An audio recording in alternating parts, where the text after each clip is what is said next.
Hello, everyone. My name is Ravi Kumar, President at Infosys. Welcome to this next version of Trailblazers. We're doing this in a virtual manner this time.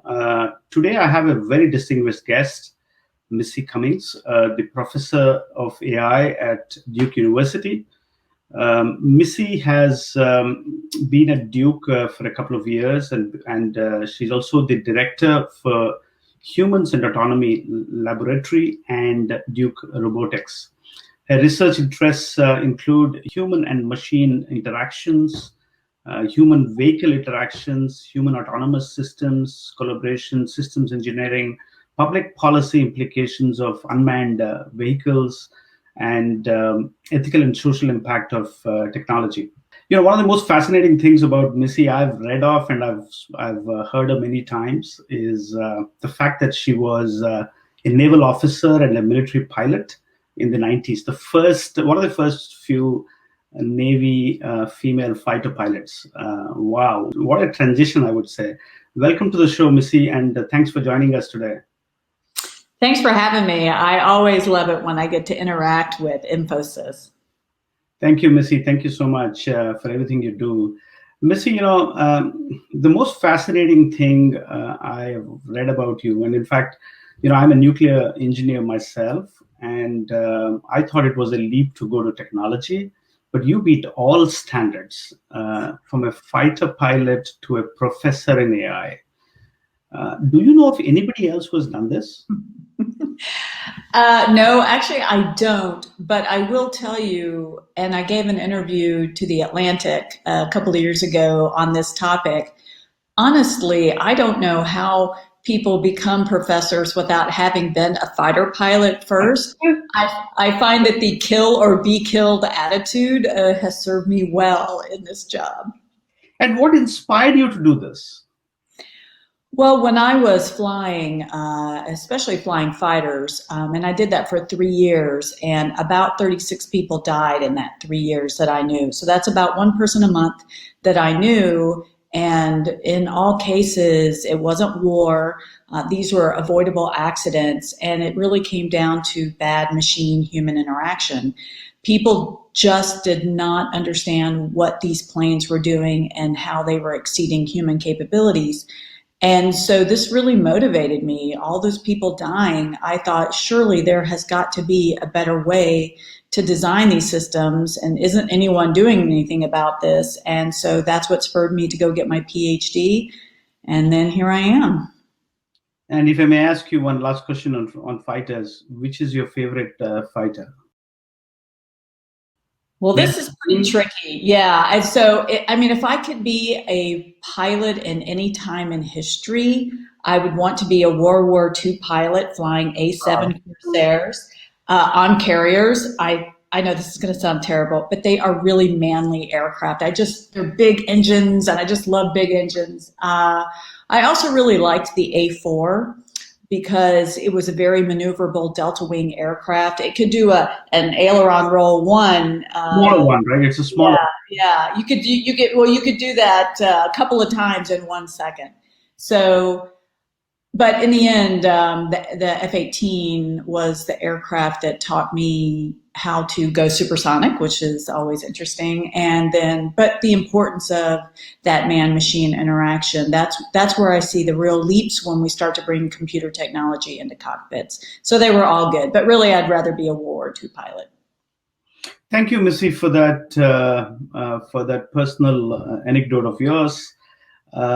I wanted to switch gear to AI. The Human Autonomy Laboratory, which you run, is probably going to redefine human and machine interactions, are going to redefine how much you could amplify the potential of humans.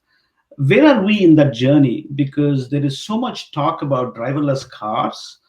Actually, the AI community is kind of obsessed with driverless cars. I actually believe there are easier problems to solve versus driverless cars. I wonder why we took the most complex one to deal with in comparison to other human-machine interactions, which potentially could be much more mature and much easier to implement. Well, you and I are on the same page about that. Indeed, not only are there easier problems, but I think there are many more important problems. that we should be looking at really at the intersection of humans and machines, computers, technology working together. I think one of the things that we're seeing in the driverless car community is that perception systems can be incredibly brittle that are powered by AI. And so, and it's also not just in self-driving cars, but there are many other domains that really seek to replace humans with AI-enabled technology. And I just think we're looking at the wrong problem. I think that we really need to start thinking about human augmentation and collaboration, because indeed, in most sectors, business sectors, I'm actually doing a sabbatical with Amazon Robotics this year. Amazon is never going to replace humans outright. What we really need to do is develop better teaming strategies so that the machines can do the rote, dull, dirty, dangerous work, and the humans can be left to problem solving under uncertainty. In fact, one of the things I've been researching on is in the future, if we really get this right between humans and machines, problem solving will be an endeavor of machines, and problem finding will be the endeavor of humans in many ways. So aptly put. But if I switch back to what you just said, which industries you believe would adapt AI much faster, like manufacturing or mining or farming, industries of that kind, which I thought relatively it's much easier to do AI implementations in comparison to the complex ones which the AI communities are dealing with. Well, I think that you just hit the nail on the head. I think manufacturing, I see that, especially now that I've been working with Amazon Robotics, AI is necessary, but it's not sufficient. And so we need both AI and also human-driven systems. Mining, I've spent many years in Western Australia in the Pilbara mines. That is another area where we desperately need to have technology go in and replace some humans. But what that's done is it's moved the humans out of the iron ore pits, for example, and into these remote operation centers, which require higher levels of skill and much more nuanced and technology-enabled interaction. And so whenever I hear people start talking about, oh, robots, AI, it's going to replace jobs, I tell people, no, everybody needs to relax about that. It's only going to create more jobs. And indeed, in America, you can see that Amazon is like one big vacuum cleaner of companies that's vacuuming up every human it can from all levels and walks of society. And indeed, Amazon has a lot of technology. So I think that people need to appreciate that while there is a lot of hype out there, I think that the real job creation and the real value added, and we can see it in manufacturing and mining and many other industries, will be the combination, collaboration of humans and technology. Thank you, Missy, for that one. And, one of the things the health crisis has done, ironically, is it's increased digitization, accelerated digitization in a big way. But more importantly, it's moved the world into a state of dispersion, I would call it. So, in some ways, we've moved to accelerated digitization with dispersion, because work is getting dispersed, work is getting disconnected from enterprises, jobs are getting disconnected from work. So do you believe that drone technologies could be, it's been in existence for a while, but is this an inflection point for drone technologies because of the dispersed world we're all going to live in, even after the health crisis? Well, I would say there are drone technologies in terms of maybe, will we see remote delivery? And then I think there's just more generally technologies. I think COVID has really brought into sharp focus the various elements of why we need to support maybe some, what I would consider distributed working arrangements.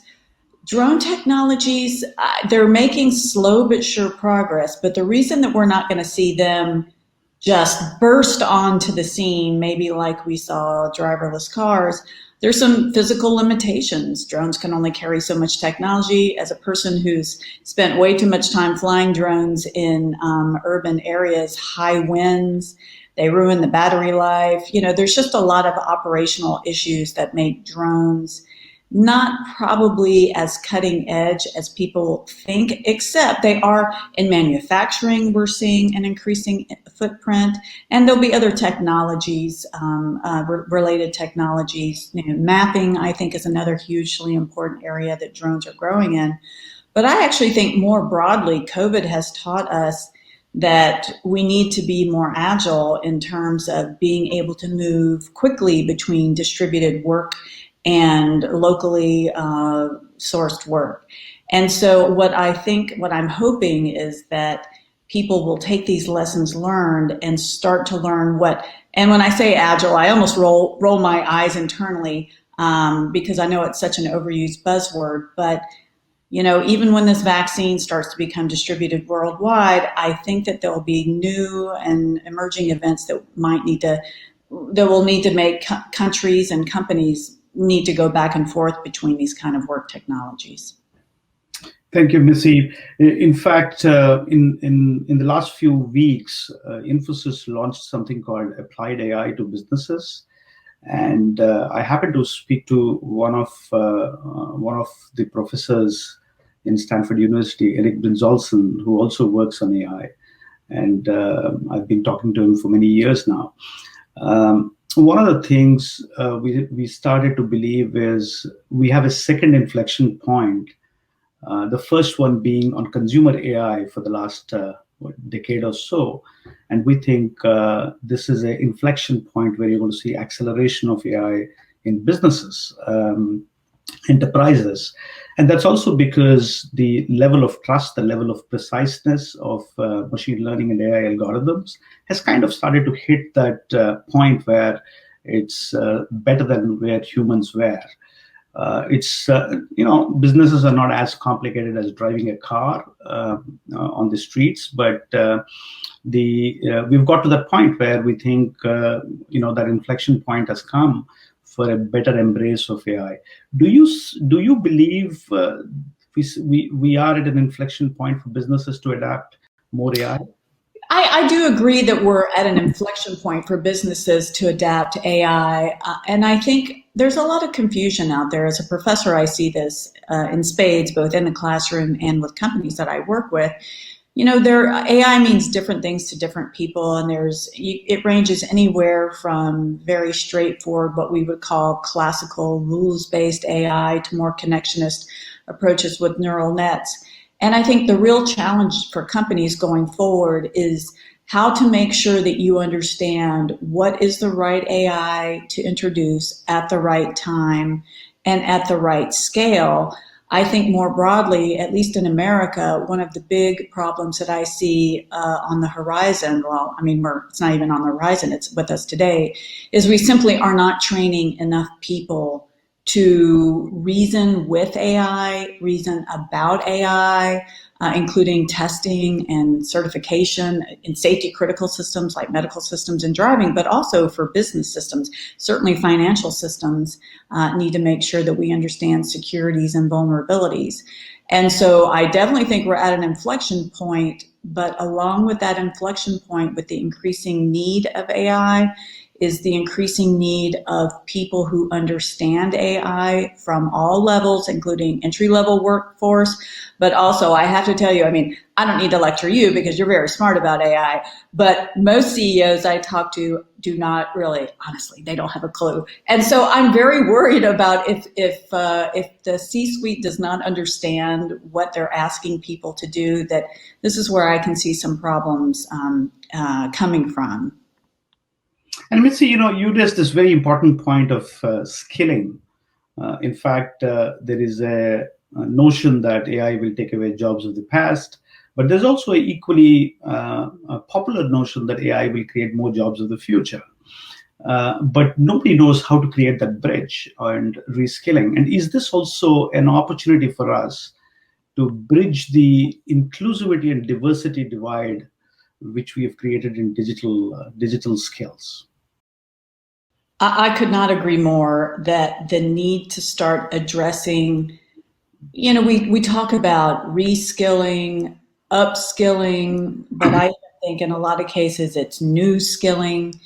The digital landscape is with us forever. We will never go back to an area where we won't need people who are at least conversant, if not deeply knowledgeable, about AI, digital security, cyber physical systems. These things all come together. At least in America, I've been a big advocate for making all computer science degrees in community colleges free. We should open the doors to everyone, and this gets at the need for diversity. Recently, I gave a talk about, look, we appreciate that there's gender diversity and racial diversity, but I also think that there's important background diversity that includes bringing people in from rural areas. There's a diversity of geographic location, and you will find that people from different backgrounds are going to bring new ideas. And if you